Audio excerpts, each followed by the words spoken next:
Missed again. All right, a little run here by Yale. Feeling good. All right, we're back at the NHC at Bally's in Las Vegas. Here, I must respect your interest and enthusiasm in late afternoon, early evening Ivy League hoops from New Haven, Connecticut. Hopefully, they can head on down to Pepe's, get a nice white clam as soon as Yale completes his comeback here for you. I mean, look, it's a 1-point game now. They're down 12 a minute ago. Miss. 3-point game again. Look, I live and die with every shot, so I may be distracted for. That was me last night. I needed St. Mary's on the money line just to finish off a nice little money line parlay, and going to San Diego playing the worst team in the West Coast Conference. St. Mary's, I believe, went through 2 droughts where they missed like 14 and 15 shots from the field. Yeah. Finally, they did make a couple 3-point plays late. One, maybe sweat a little bit, but we did get to bring that ticket up to the window this morning to get cashed. There we go. So I know the feeling. Yep, absolutely. You were making a point a few minutes ago. By the way, if I haven't introduced you yet, Chris Felica, the Bear, with us here. Thanks for taking a few minutes. You brought up an interesting point about sports betting a few minutes ago, where it's such a psychological thing for sports bettors. But when you look at a line and you're like, that line is not right, there's a reason it's not right. It is. I was talking with a contest player yesterday about what do you like tonight, what do you like, and he mentioned, I like UConn tonight, and I'm like, they're at Tulsa, right? And he goes, I go, I haven't seen the number. They're probably a pretty significant, maybe 5.5, and he goes, oh no, it's only 2.5 or 3. So right there, don't touch it. I am of the contrarian mindset where if it's less than what you think it should be, there's a reason it's less, and they are getting you to play that other side, which looks as it's undervalued, and UConn wanted to win the game outright. Stay away. Speaking of stay away, Harvard back up 5. And I'm letting them know because we all pooled our money, of course, for this bet. Outrageous. I mean, you don't want to go into the Sabbath losing a bet like this. This is a forced Friday play, not a very big card. So forced. So you're looking at, and that's I was looking before. I'm like, I need to play something tonight. So I was looking at maybe throwing a little money line parlay just to win the game. Yeah. Oklahoma City Thunder, I think, a double-digit favorite tonight. And I don't watch the NBA. I'm just looking at the numbers, and I know their opponent's terrible. Yeah.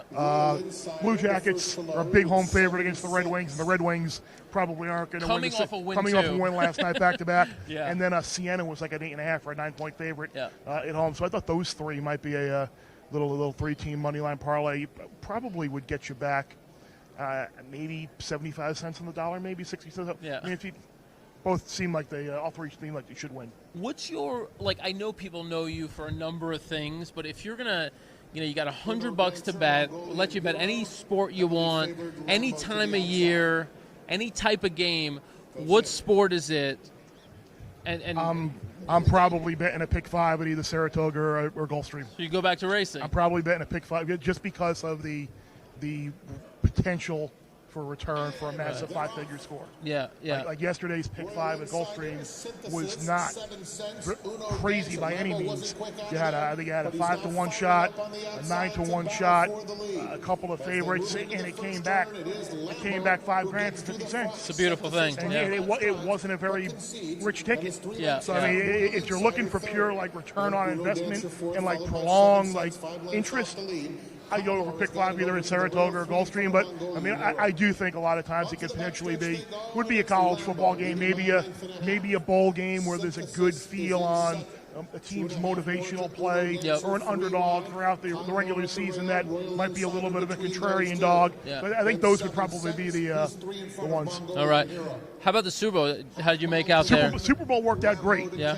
I believe someone tweeted at me right after the game on Sunday night and took a screen grab of the Daily Wager pick screen that it had logos, Chiefs, 49ers, and the 49ers, and had 7 people's names, and the Chiefs had mine. So I was the only one on the full screen. I think the Chiefs, that worked out well. The props were great. Yeah. On Sunday morning, I posted, I think, 6 props, and all of them won. Really? With the exception of the 2-point conversion. Yeah, I had Patrick Mahomes to score the first touchdown, along with Bourne for San Francisco. Actually, we're looking here at Santa Anita. I hit the all button trying to beat a 4-to-5 shot here, so I think we might get lucky here and maybe get up here on the outside. So you need the outside, right? Any one of them, whoever's longer. All right. Let me see. I've got. So now I have a double. I have a double live to the 3 and the 8 in the last race. Oh, sweet. Very nice. So did we get who did we get to that one? Beat the favorite. The horse was 4-1 morning line. Well, no, Lambeau was a favorite. The John Sheriff's horse. No, they beat the favorite. Yeah, we did. Totally. Yeah. I'm just saying. I think the one. The one. 2 would have been great, but that's okay. 2. 5 to 1. 2. I'll take 5 to 1. Oh, of course. 5 to 1 and 5 to 1 into 5 to 1 into an 8 to 1 and 10 to 1 and double. It's good. But no, I had Mahomes and Bourne to score the first touchdown. Mahomes hit it 15 to 1, so that worked out great. I had Juszczyk over 10.5 receiving yards. Worked out great over the first half. I had the Chiefs to punt before they would score a touchdown. That worked out great. There was one other one that wound up winning as well that I can't remember. Oh, Travis Kelce to score a touchdown. Oh, wow. So I was like the 5 individual things that I gave out, 4 of them wound up winning. So it was and of course I missed it. I missed all of this. You got to follow that account on Sunday morning. You never know when I'm going to fire something out. When you're gonna, when it you worked get out hot. well. Absolutely. Speaking of props, did you catch that? Because this is when I played, but I played in a parlay. So it didn't matter because my parlay was beaten. The Mahomes rushing over 30.5 yards, and then he took back. I fortunately did not. I know people. That was a sick beat. I know people that were on that. Yeah. And that's a brutal way to lose. He went back, 15 yards? 15 yards in 3 plays. And then, to compound matters for people, there was a prop offshore where what will the last play of the game be? And typically, you think it's going to be victory formation, quarterback takes a knee. He runs around on 4th down to kill time, and the last play of the game was an incomplete pass. So then not only did he kill people on the rushing total prop, he killed people on the last play of the game prop too. But I'm quite sure that was the furthest thing from his mind, though. Yeah, it was outrageous. And actually, it could have been, if it was a completed pass, I believe it was a pass to, what's his name? I'm forgetting his name, the kick returner for KC. Mecole Hardman? No, what's his name? He has it is. Yeah. Because Hardman took the place of Hill. That's exactly what it was. Yeah. And so I know a guy who had like Hardman receiving yards, and that would have got him over. Anyway, it always matters. It's not just horse racing, right? No. In any form of gambling, there are stories like this. Tell us a couple of stories about you at the NHC. You played multiple times. Yeah, no, I had my streak snapped this year qualifying, which it seems like a little bit of a disappointing year, but figured I'd come out here at least to try and get in the last chance, and came up a little short yesterday, but I had a good day, and it's a great environment. It's a great atmosphere, camaraderie, people you see maybe once or twice or 3 times throughout the year, and you get together and you're really chasing a whole lot of money and a whole lot of a title and a whole lot of respect, and you're in the room with a lot of smart people.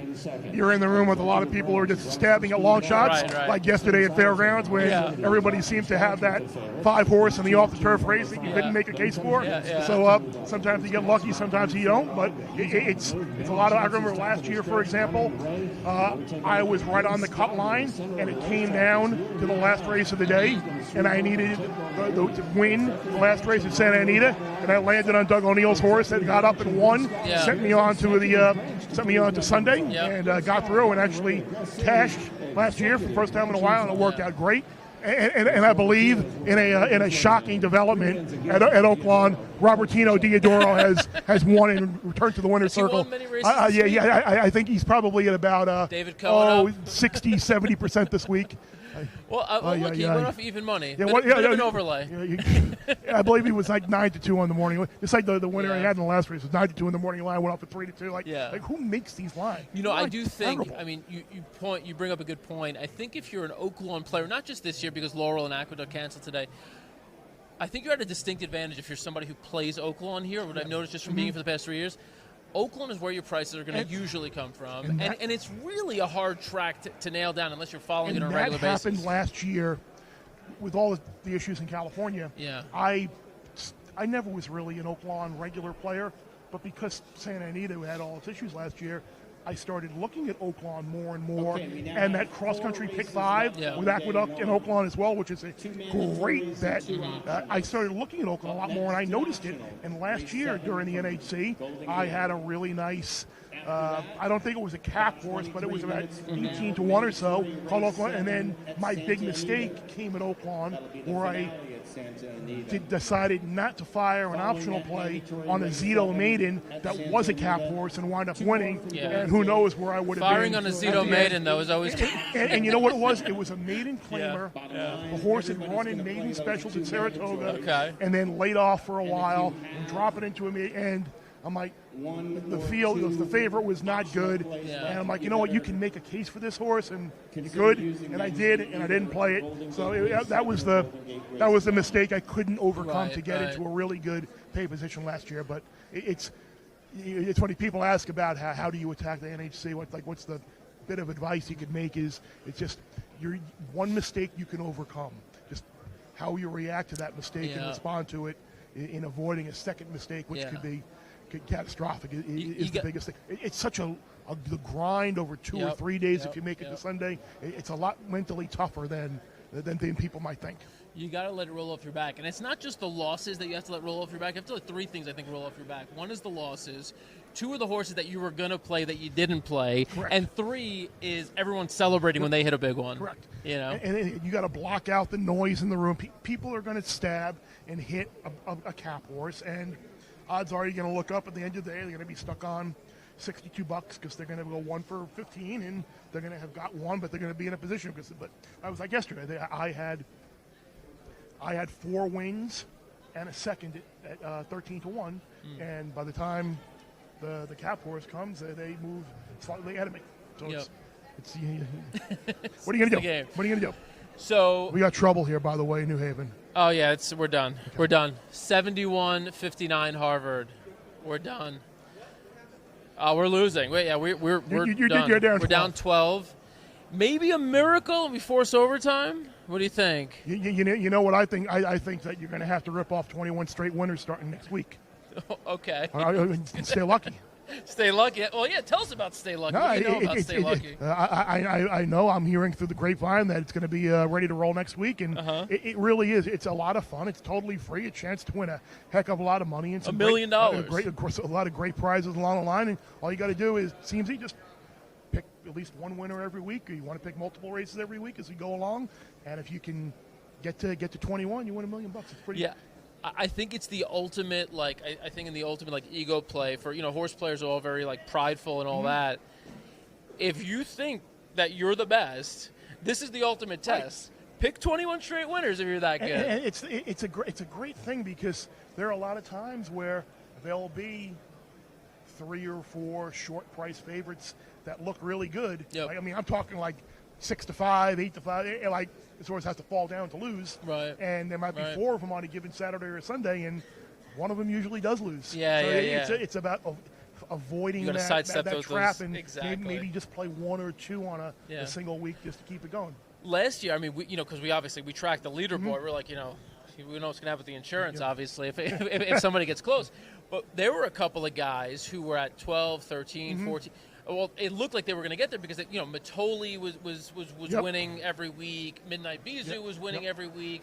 Who were the other ones that are winning every week? It's all like chalk. Bricks and Mortar, I'm sure. Bricks and winning. Mortar, and winning every week. You shouldn't have won on Derby Day, that's for sure. Yeah, so that would have been I had a really enjoyable Derby Day, but if Bricks and Mortar would not have gotten up and Kerman would have held on and won that would have been a very, very, very, very enjoyable Saturday. We've got, he was the foil too for us on Breeders' Cup Day. We had United in the. I actually had him underneath as well. So it worked out to be a great exacta at least. But did you hit it at least at the exacta? That was good. Yeah. So we sadly did not play the exacta on our. Why would you, right? You like a 50 to 1 shot? Why not put it? We had a pick 5 going. We were like, whatever. And I spoke to Jamie Roth, Ellen J. Foxwoods. Obviously, that's their she's and so she was like, she's like, we love this horse, just as much as we love Covfefe. Right. He's good. He's ready for a big race. And there was a lot of buzz around. I'm surprised he went off at that price. Well, everybody loved the Euro shippers, and everybody loved Bricks and Mortar. Yeah. He actually came back recently. I think. Did not win as easily as I think a lot of people thought he would have won, but he did get up late and win at a pretty short number. All right. Well, good stuff. We know you got to get back to your table and to the crew. You're in a supporting cheerleader capacity this year. I'm actually headed back home tomorrow. Oh, you're not going to stay through Sunday? Not going to stay through Sunday. We got some things going on in the real world to get back and attend to. But early next, actually Monday is my wedding anniversary, so it's a good thing if I get home tomorrow night and there all day Monday as opposed to. And then we got some other stuff going on. Okay. How many years has it been? I better count 13. Okay. Happy anniversary. Lucky 13, yeah, right? That's awesome. Yeah, so it'll be good. God bless. That's awesome. I'll be the one in Turks and Caicos in a couple of weeks, sitting on Grace Bay with the iPad out, firing it on Thursday afternoon from Gulfstream. I mean, how else would you do it, right? I mean, so all right, Chris Fallica joining us. Thank you again, brother. Of course, really appreciate Great taking a few you. minutes. Absolutely.